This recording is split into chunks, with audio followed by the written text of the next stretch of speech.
Hello everyone, I'm Instructor Hollon and this lecture is on virtue ethics. Let's turn to virtues and everyday life. The theory of virtue ethics focuses on what we ought to be and not what we ought to do.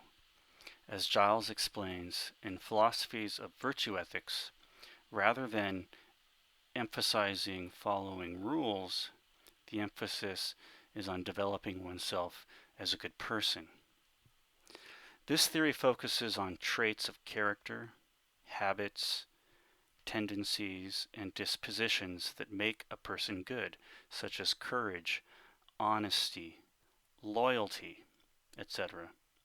The object is to reach a state of inner excellence, having developed a virtuous character. So the focus is on an inner quality of being, not on outward qualities or just appearances.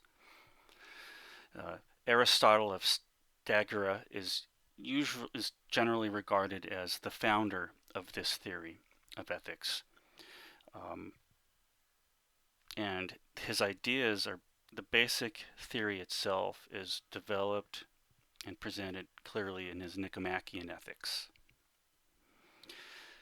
And he grounds the reasoning in the theory in his idea of teleology, or natures again.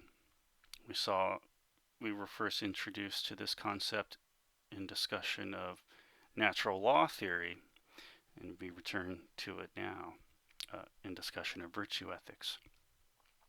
So Aristotle was a teleologist, and the Greek term telos refers to what we might call a purpose, goal, end, or true final function of an object. And Aristotle held that every object had a final cause or goal. So, for example, the eye has a cause, and that cause is seeing, and etc. And we saw some other examples as well when we talked about natural law theory. So an object is good then insofar as it satisfies its goal. So from this observation, Aristotle reasoned that the purpose of human beings is to reason well, and this fulfills an innate goodness of being human. So you can think of four lines for this line of reasoning. All objects have a telos. All. An object is good when it properly secures its telos. The telos of being human, or human being, is to reason. So the good for a human being is, therefore, acting in accordance with reason. The goal, then, of this reason-oriented action is eudaimonia, and that the word best translates as a flourishing in English. Okay, so the idea is to achieve human flourishing, again, a state of inner excellence.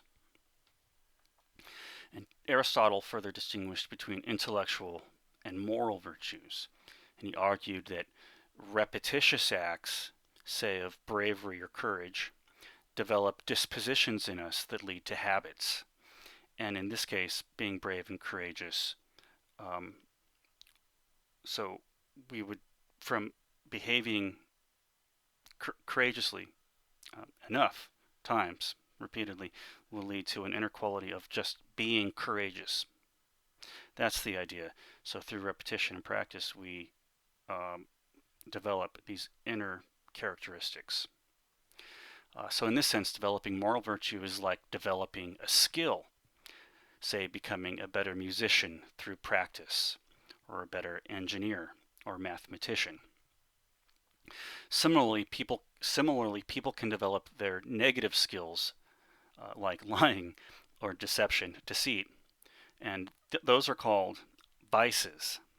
Okay, so having introduced the concept of virtue and vice, we'll turn to more detail in the lecture on vices, virtues, and the golden mean. So on one hand you have vices, on the other hand you have virtues, and then you have the golden mean. They actually don't line up visually like that, but we'll look at those three topics. So Aristotle gives us a list of virtues. Now this list is antiquated and reflects more a list of virtues from ancient Greek culture. Okay, but you can update the list to a current one with which you are familiar, say from a culture or a group, something like that. So we'll rest with Aristotle's virtues, looking at his theory. Keep in mind you'll probably have to update the list of virtues to carry virtue theory over to today. Other philosophers have done this, but we'll look at Aristotle. Um, so Aristotle gives us a list of virtues, and his basic theory may be applied to different virtues. For example, if one's list of virtues includes courage, temperance, justice, pride, and magnanimity, then living virtuously means practicing those virtues in the right way. So he argued that virtues were themselves means between excess, and deficiency. So here's where you get the more visual imagery. Okay, think of this then as like a mathematical mean in between two figures. Okay, only it's not in mathematics. This is in ethics, and this is how you conceive of Aristotle's theory of the golden mean in ethics. Okay, so on Aristotle's theory of the golden mean in virtue and vice in ethics, you have a continuum. Okay, so if we think about, say, a virtue or a practice like emotional behaviors, like say driven by anger or something like that, then you have a deficiency, you have a virtuous disposition, and then you have an excess. So the deficiency and the excess are vices, and the virtuous mean will be in the middle. So this is where a good visual aid helps to think of virtue ethics. Deficiency and excess are vices, whereas the virtuous mean is in the middle, like a mathematical mean, only again in ethics. So returning to this example from anger, a deficiency there might be a lack of spirit, when the right response would be some kind of indignation or something like that, right? But then an excess would be irascibility or short-temperedness, given to fits of anger when you shouldn't. That kind of easily aroused, angered when you shouldn't be. So you have a deficiency and an excess that mark vices. And in the middle, Aristotle thinks this is where we have a proper anchored response or practice to certain things in the world, stimuli. And so in this case, the virtuous disposition would be something like patience. You're slow to anger, but you respond with anger in fitting situations. You don't overdo it, you don't underdo it. So the idea is that it's in the middle. You can do the same with shame. The deficiency might be a shyness, and the excess might be shamefulness. You always feel shameful. Whereas in the middle, you'll have more modesty. Okay, and you can do the same thing with fear.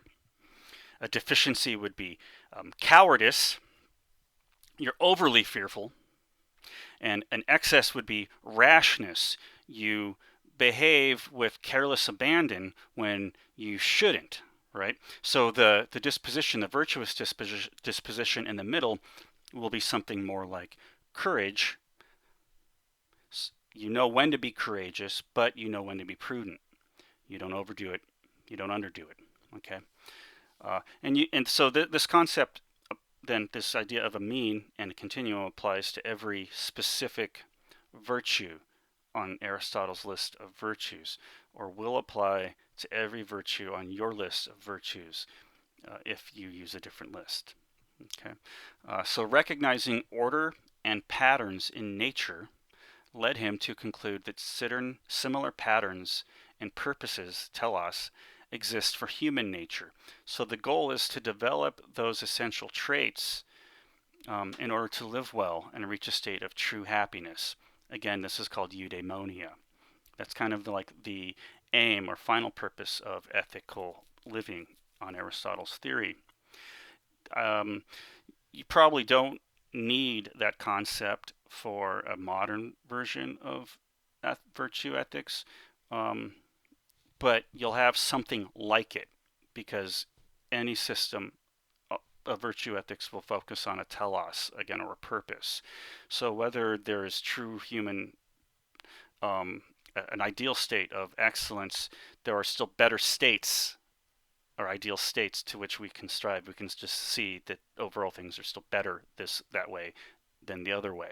Okay, um, so you might not think of it exactly how Aristotle did, but you still have some kind of driving aim for, and that really focuses, and that really is excellence, developing human character and excellence. That's the aim. However we think of that might be different in fact, but that's the idea. Okay, the common denominator for all theories of virtue ethics, all varieties. So let's look then at cross-cultural and contemporary virtue ethics, having segued into the discussion of different sets of virtues, and so different vices even. The theory of virtue ethics is also found in other non-Western traditions, like in Confucianism, and emphasizes compassion and propriety.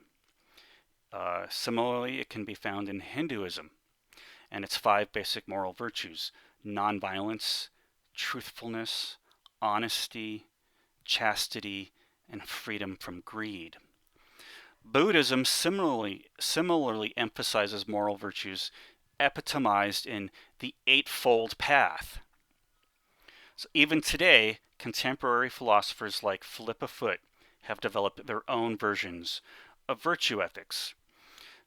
So I mentioned the prominence of virtue ethics in world culture, in ancient history, and in modern times by citing Foot to point out that the theory has ancient precedents, it has ancient versions, and a variety of different versions depending on location, geography, and time, right? And importantly today, it has versions, modern versions today, with modern ethicists and philosophers supporting and adopting the theory. So when you study and you learn about virtue ethics this week, you're going to learn mostly about Aristotle, okay, maybe some other ancient thinkers, but this is just because we are in an introduction to ethics class. You're being introduced to the theory. Keep in mind that the theory has modern, more common modern counterparts, okay, or versions. So you won't have to really memorize Aristotle's older list of virtues, and some of them might seem kind of odd to us, and the jargon might be a little different from that with which we're familiar, right? But you can update it and think in terms more of modern virtues and help identify the vices, the excess, I'm sorry, the deficiency and the excess, and then get to the actual virtuous practice, or the middle, the golden mean again. So don't worry too much about memorizing some of the older virtues listed for Aristotle's system. You should look at them, of course, but the theory is something has been adapted and is easy to adapt to modern virtues that we share in our culture or in other cultures in the world. Okay, so having provided a little bit of information on the background of virtue ethics and its mechanics and how it works, I've also included multimedia in the engaging with the materials link this week, and I recommend using the videos and links and to help familiarize yourself with the theory, to make it easier to process the information, and just spend a little time with the assigned readings. These are listed in the engaging with the materials link by author, source, the year of publication, and page number, so you don't have to search through anything. If you read the guidance, the lecture material, I will direct you precisely where to find definitions and discussion on some of the key concepts that I covered in the lecture today, so you won't lose any time and have to worry about searching around the source material. Okay, so thank you for joining me today, and if you have any questions about virtue ethics, anything that we covered with the key concepts to the theory, vices, whether deficiency or excess, the golden mean, right? The concept of eudaimonia, or the idea of a telos, a human nature again, purpose. Feel free to send me an email, stop in office hours, or send me a question in discussion forum, and I'm happy to answer to the best of my ability. Thank you again for joining me today, and I will see you guys soon. Bye-bye.